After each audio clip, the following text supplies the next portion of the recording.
أعوذ بالله السميع العليم من الشيطان الرجيم. بسم الله الرحمن الرحيم. والمحصنات من النساء إلا ما ملكت أيمانكم كتاب الله عليكم، وأحل لكم ما وراء ذلكم أن تبتغوا بأموالكم محصنين غير مسافحين، فما استمتعتم به منهن فآتوهن أجورهن فريضة، ولا جناح عليكم فيما تراضيتم به من بعد الفريضة، إن الله كان عليما حكيما. ومن لم يستطع منكم طولا أن ينكح المحصنات المؤمنات فمما ملكت أيمانكم من فتياتكم المؤمنات، والله أعلم بإيمانكم بعضكم من بعض، فانكحوهن بإذن أهلهن وآتوهن أجورهن بالمعروف محصنات غير مسافحات ولا متخذات أخدان. فإذا أحصن فإن أتين بفاحشة فعليهن نصف ما على المحصنات من العذاب، ذلك لمن خشي العنة منكم، وأن تصبروا خير لكم، والله غفور رحيم. يريد الله ليبين لكم ويهديكم سنن الذين من قبلكم ويتوب عليكم، والله عليم حكيم. والله يريد أن يتوب عليكم ويريد الذين يتبعون الشهوات أن تميلوا ميلا عظيما. يريد الله أن يخفف عنكم وخلق الإنسان ضعيفا. يا أيها الذين آمنوا لا تأكلوا أموالكم بينكم بالباطل إلا أن تكون تجارة عن تراض منكم، ولا تقتلوا أنفسكم إن الله كان بكم رحيما. ومن يفعل ذلك عدوانا وظلما فسوف نصليه نارا، وكان ذلك على الله يسيرا. إن تجتنبوا كبائر ما تنهون عنه نكفر عنكم سيئاتكم وندخلكم مدخلا كريما. ولا تتمنوا ما فضل الله به بعضكم على بعض، للرجال نصيب مما اكتسبوا وللنساء نصيب مما اكتسبن، واسألوا الله من فضله إن الله كان بكل شيء عليما. ولكل جعلنا موالي مما ترك الوالدان والأقربون والذين عقدت أيمانكم فآتوهم نصيبهم إن الله كان على كل شيء شهيدا. الرجال قوامون على النساء بما فضل الله بعضهم على بعض وبما أنفقوا من أموالهم، فالصالحات قانتات حافظات للغيب بما حفظ الله، واللاتي تخافون نشوزهن فعظوهن واهجروهن في المضاجع واضربوهن، واللاتي تخافون نشوزهن فعظوهن واهجروهن في المضاجع واضربوهن، فإن أطعنكم فلا تبغوا عليهن سبيلا إن الله كان عليا كبيرا. وإن خفتم شقاق بينهما فابعثوا حكما من أهله وحكما من أهلها إن يريدا إصلاحا يوفق الله بينهما إن الله كان عليما خبيرا. واعبدوا الله ولا تشركوا به شيئا وبالوالدين إحسانا وبذي القربى واليتامى والمساكين والجار ذي القربى والجار الجنب والصاحب بالجنب وابن السبيل وما ملكت أيمانكم إن الله لا يحب من كان مختالا فخورا الذين يبخلون ويأمرون الناس بالبخل ويكتمون ما آتاهم الله من فضله وأعتدنا للكافرين عذابا مهينا والذين ينفقون أموالهم رئاء الناس ولا يؤمنون بالله واليوم الآخر ومن يكن الشيطان له قرينا فساء قرينا وماذا عليهم لو آمنوا بالله واليوم الآخر وأنفقوا مما رزقهم الله وكان الله بهم عليما إن الله لا يظلم مثقال ذرة وإن تك حسنة يضاعفها ويؤت من لدنه أجرا عظيما فكيف إذا جئنا من كل أمة بشهيد وجئنا بك على هؤلاء شهيدا يومئذ يود الذين كفروا وعصوا الرسول لو تسوى بهم الأرض ولا يكتمون الله حديثا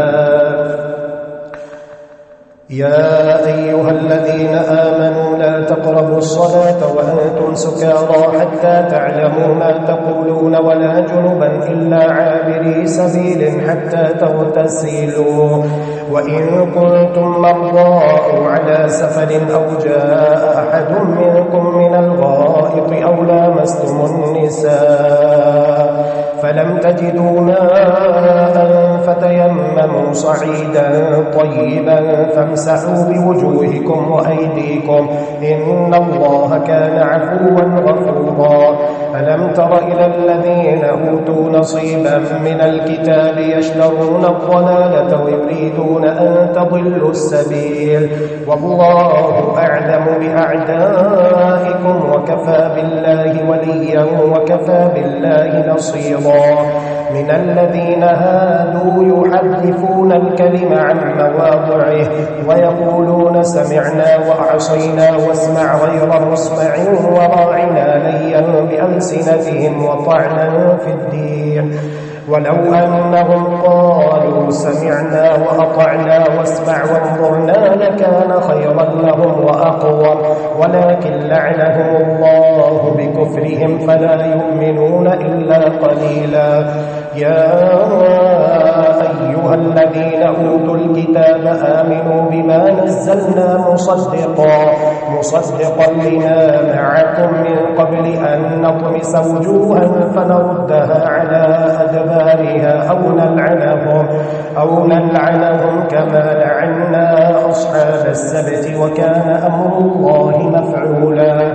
إن الله لا يغفر أن يشرك به ويغفر ما دون ذلك لمن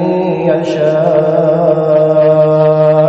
ومن يشرك بالله فقد افترى إثما عظيما ألم تر إلى الذين يزكون أنفسهم بل الله يزكي من يشاء ولا يظلمون فتيلا انظر كيف يفترون على الله الكذب وكفى به إثما مبينا ألم تر إلى الذين أوتوا نصيبا من الكتاب يؤمنون بالجبت والطاغوت ويقولون للذين كفروا هؤلاء أهدى من الذين آمنوا سبيلا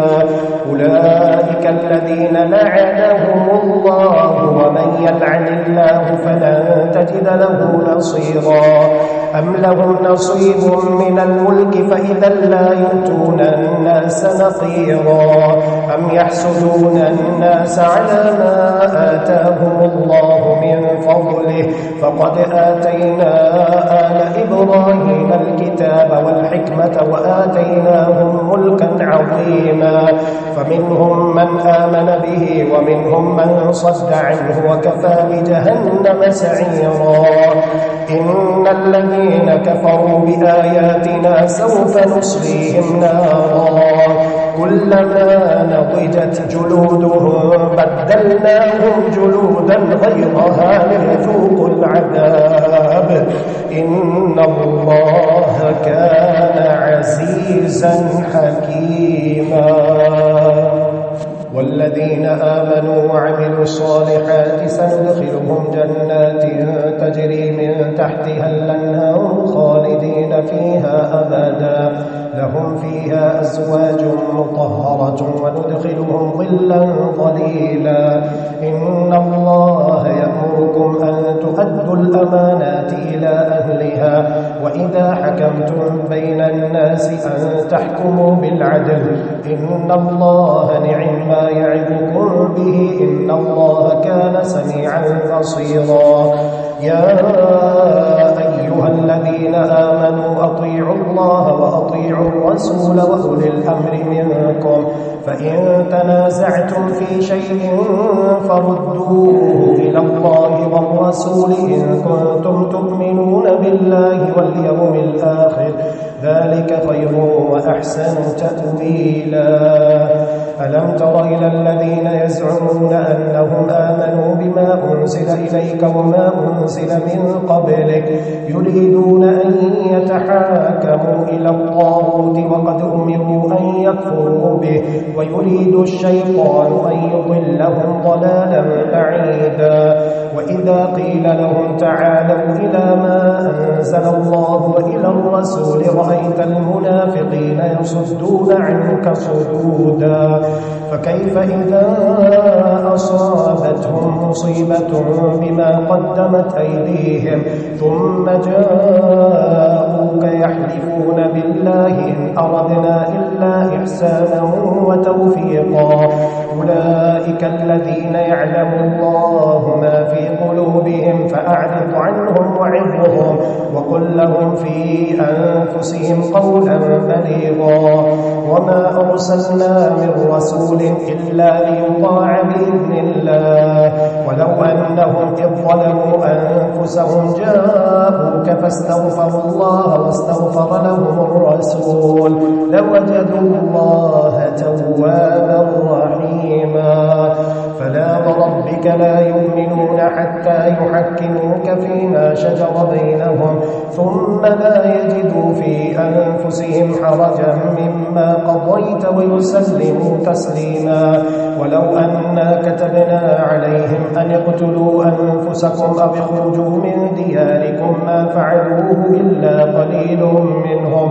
ولو أنهم فعلوا ما يوعظون به لكان خيرا لهم وأشد تثبيتا وإذا لآتيناهم من لدنا أجرا عظيما ولهديناهم صراطا مستقيما.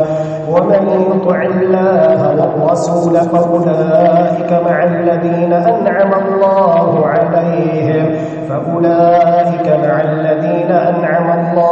عليهم من النبيين والصديقين والشهداء والصالحين وحسن أولئك رفيقا. ذلك الفضل من الله وكفى بالله عليما. يا أيها الذين آمنوا خذوا حذركم فانفروا ثبات أو انفروا جميعا وإن منكم لمن ليبطئن فإن أصابتكم مصيبة قال قد أنعم الله علي إذ لم أكن معهم شهيدا ولئن أصابكم فضل من الله ليقولن كأن لم تكن بينكم وبينه مودة يا ليتني كنت معهم فأفوز فوزا عظيما. فليقاتل في سبيل الله الذين يشرون الحياة الدنيا بالآخرة ومن يقاتل في سبيل الله فيقتل أو يغلب فسوف نؤتيه أجرا عظيما. وما لكم لا تقاتلون في سبيل الله والمستضعفين من الرجال والنساء والولدان الذين يقولون ربنا أخرجنا من هذه القرية الظالم أهلها واجعل لنا من لدنك وليا واجعل لنا من لدنك نصيرا. الذين آمنوا يقاتلون في سبيل الله والذين كفروا يقاتلون في سبيل الطاغوت فقاتلوا أولياء الشيطان إن كيد الشيطان كان ضعيفا. ألم تر إلى الذين قيل لهم كفوا أيديكم وأقيموا الصلاة وآتوا الزكاة فلما كتب عليهم القتال إذا فريق منهم يخشون الناس كخشية الله أو أشد خشية وقالوا ربنا لم كتبت علينا القتال لولا أخرتنا إلى أجل قريب قل متاع الدنيا قليل والآخرة خير لمن اتقى ولا تظلمون فتيلا. أينما تكونوا يدرككم الموت ولو كنتم في بروج مشيدة وإن تصبهم حسنة يقولوا هذه من عند الله وإن تصبهم سيئة يقولوا هذه من عندك قل كل من عند الله فما لهؤلاء القوم لا يكادون يفقهون حديثا.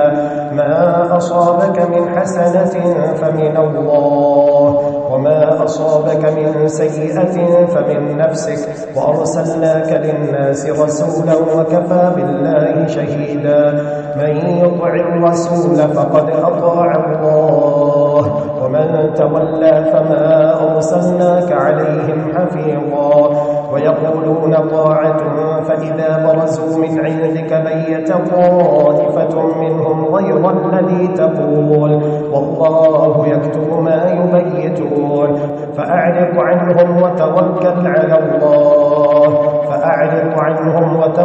على الله وكفى بالله وكيلا.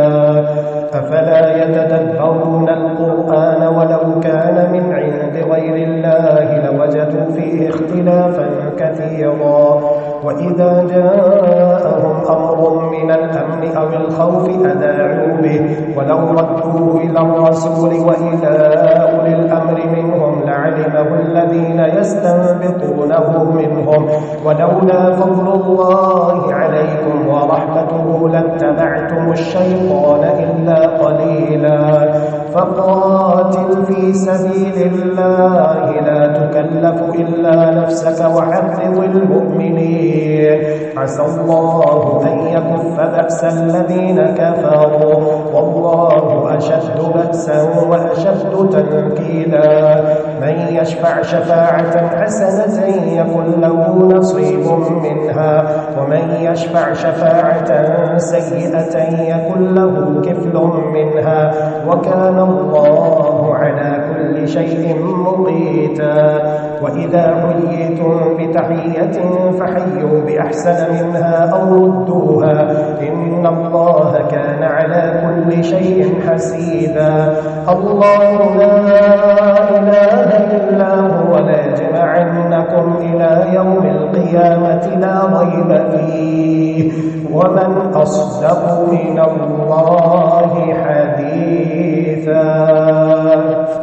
فما لكم في المنافقين فئتين والله أركسهم بما كسبوا أتريدون أن تهدوا من أضل الله ومن يضلل الله فلن تجد له سبيلا. ودوا لو تكفرون كما كفروا فتكونون سواء فلا تتخذوا منهم أولياء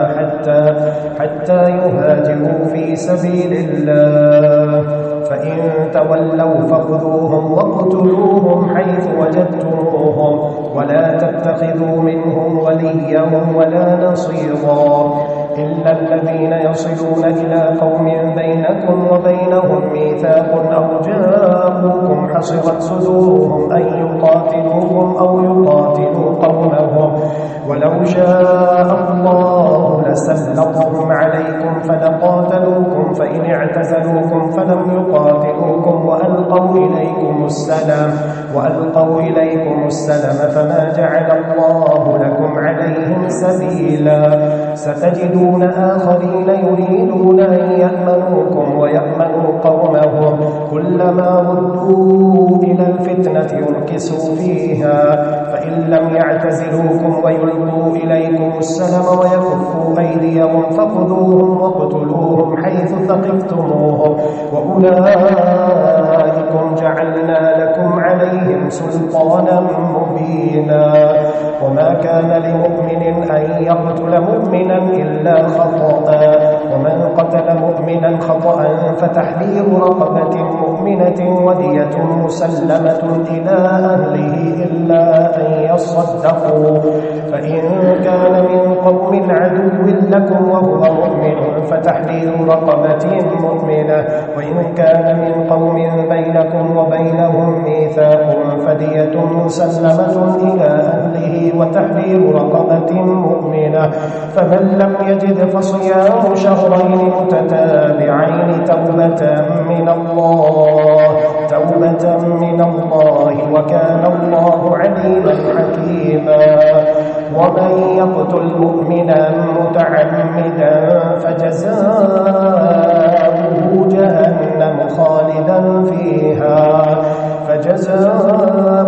جهنم خالدا فيها وغضب الله عليه ولعنه وأعد له عذابا عظيما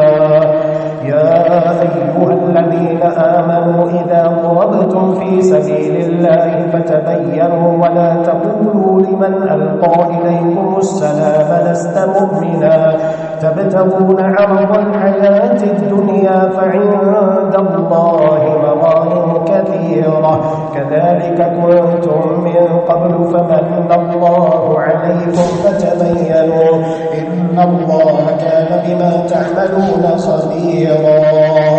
لا يستوي القاعدون من المؤمنين غير أولي الضرر والمجاهدون في سبيل الله بأموالهم وأنفسهم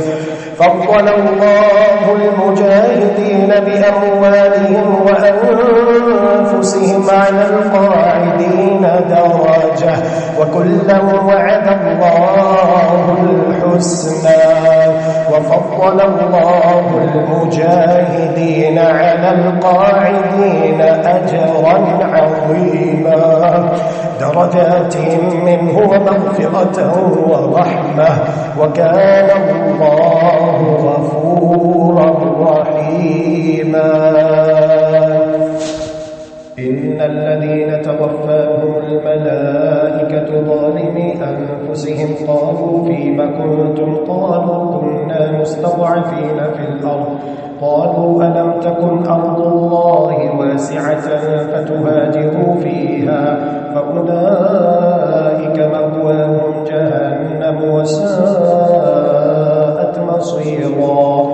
إلا المستضعفين من الرجال والنساء والولدان لا يستطيعون حيلة ولا يهتدون سبيلا فأولئك عسى الله أن يعفو عنهم وكان الله عفوا غفورا ومن يهاجر في سبيل الله يجد في الأرض مراغما كثيرا وسعة ومن يخرج من بيته مهاجرا إلى الله ورسوله ثم يدركه الموت فقد وقع أجره على الله وكان الله غفورا رحيما وإذا ضربتم في الأرض فليس عليكم جناح أن تقصروا من الصلاة إن خفتم أن يفتنكم الذين كفروا إن الكافرين كانوا لكم عدوا مبينا وإذا كنت فيهم فأقمت لهم الصلاة فلتقم طائفة منهم معك وليأخذوا أسلحتهم فإذا سجدوا فليكونوا من ورائكم ولتأت طائفة أخرى لم يصلوا فليصلوا معك وليأخذوا حذرهم وأسلحتهم ود الذين كفروا لو تغفلون عن أسلحتكم وأمتعتكم فيميلون عليكم ميلة واحدة ولا جناح عليكم إن كان بكم أذى من مطر أو كنتم مرضى أن تضعوا أسلحتكم وخذوا حذركم إن الله أعد للكافرين عذابا مهينا فإذا قضيتم الصلاة فاذكروا الله قياما وقعودا وعلى جنوبكم فإذا اطمأننتم فأقيموا الصلاة إن الصلاة كانت على المؤمنين كتابا موقوتا ولا تهنوا في ابتغاء القوم إن تكونوا تألمون فإنهم يألمون كما تألمون وترجون من الله ما لا يرجون وكان الله عليما حكيما إنا أنزلنا إليك الكتاب بالحق لتحكم بين الناس بما أراك الله ولا تكن للخائنين خصيما واستغفر الله إن الله كان غفورا رحيما ولا تجادل عن الذين يختانون أنفسهم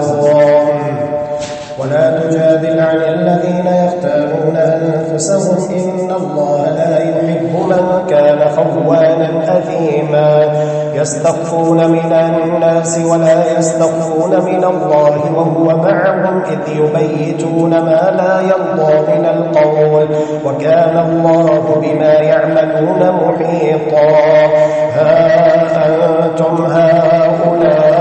جادلتم عنهم في الحياة الدنيا فمن يجادل الله عنهم يوم القيامة أم من يكون عليهم وكيلا ومن يعمل سوءا أو يظلم نفسه ثم يستغفر الله يجد الله غفورا رحيما ومن يكسب إثما فإنما يكسبه على نفسه وكان الله عليما حكيما ومن يكسب خطيئة أو إثما ثم يرم به بريئا فقد احتمل بهتانا وإثما مبينا ولولا فضل الله عليك ورحمته لهمت طائفة منهم أن يضلوك وما يضلون إلا أنفسهم وما يضرونك من شيء وأنزل الله عليك الكتاب والحكمة وعلمك ما لم تكن تعلم وكان فضل الله عليك عظيما لا خير في كثير من نجواهم إلا من أمر بصدقة أو معروف أو إصلاح بين الناس ومن يفعل ذلك ابتغاء مرضات الله فسوف نؤتيه أجرا عظيما ومن يشاقق الرسول من بعد ما تبين له الهدى ويتبع غير سبيل المؤمنين نوله ما تولى ونصله جهنم وساءت مصيرا إن الله لا يغفر أن يشرك به ويغفر ما دون ذلك لمن يشاء ومن يشرك بالله فقد ضل ضلالا بعيدا وإن يدعون من دونه إلا إناثا وإن يدعون إلا شيطانا مريدا لعنه الله وقال لأتخذن من عبادك نصيبا مفروضا ولأضلنهم ولأمنينهم ولآمرنهم فليبتكن آذان الأنعام ولآمرنهم فليغيرن خلق الله ومن يتخذ الشيطان وليا من دون الله فقد خسر خسرانا مبينا يعدهم ويمنيهم وما يعدهم الشيطان إلا غرورا أولئك مأواهم جهنم ولا يجدون عنها محيصا الذين آمنوا وعملوا الصالحات سندخلهم جنات تجري من تحتها الأنهار خالدين فيها أبدا وعد الله حقا ومن أصدق من الله قيلا ليس بأمانيكم ولا أماني أهل الكتاب من يعمل سوءا يجز به ولا يجد له من دون الله وليا ولا نصيرا ومن يعمل من الصالحات من ذكر أو أنثى وهو مؤمن فأولئك يدخلون الجنة ولا يظلمون نقيرا ومن أحسن دينا ممن أسلم وجهه لله وهو محسن واتبع ملة إبراهيم حنيفا واتخذ الله إبراهيم خليلا ولله ما في السماوات وما في الأرض وكان الله بكل شيء محيطا ويستفتونك في النساء قل الله يفتيكم فيهن وما يتلى عليكم في الكتاب في يتامى النساء اللاتي لا تؤتونهن ما كتب لهن وترغبون أن تنكحوهن والمستضعفين من الولدان وأن تقوموا لليتامى بالقسط وما تفعلوا من خير فإن الله كان به عليما وإن امرأة خافت من بعلها نشوزا أو إعراضا فلا جناح عليهما أن يصلحا بينهما صلحا والصلح خير وأحضرت الأنفس الشح وإن تحسنوا وتتقوا فإن الله كان بما تعملون خبيرا ولن تستطيعوا أن تعدلوا بين النساء ولو حرصتم فلا تميلوا كل الميل فتذروها كالمعلقة وإن تصلحوا وتتقوا فإن الله كان غفورا رحيما وإن يتفرقا يغن الله كلا من سعته وكان الله واسعا حكيما ولله ما في السماوات وما في الأرض ولقد وصينا الذين أوتوا الكتاب من قبلكم وإياكم أن اتقوا الله وإن تكفروا فإن لله ما في السماوات وما في الأرض وكان الله غنيا حميدا ولله ما في السماوات وما في الأرض وكفى بالله وكيلا إن يشأ يذهبكم أيها الناس ويأتي بآخرين وكان الله على ذلك قديرا من كان يريد ثواب الدنيا فعند الله ثواب الدنيا والآخرة وكان الله سميعا بصيرا يا أيها الذين آمنوا كونوا قوامين بالقسط شهداء لله ولو على أنفسكم أو الوالدين والأقربين إن يكن غنيا أو فقيرا فالله أولى بهما فلا تتبعوا الهوى أن تعدلوا وإن تلووا أو تعرضوا فإن الله كان بما تعملون خبيرا يا أيها الذين آمنوا بالله ورسوله والكتاب الذي نزل على رسوله والكتاب الذي أنزل من قبل ومن يكفر بالله وملائكته وكتبه ورسله واليوم الآخر فقد ضل ضلالا بعيدا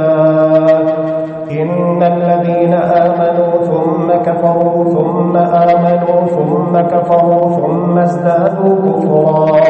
ثم ازدادوا كفرا لم يكن الله ليغفر لهم ولا ليهديهم سبيلا بشر المنافقين بأن لهم عذابا أليما الذين يتخذون الكافرين أولياء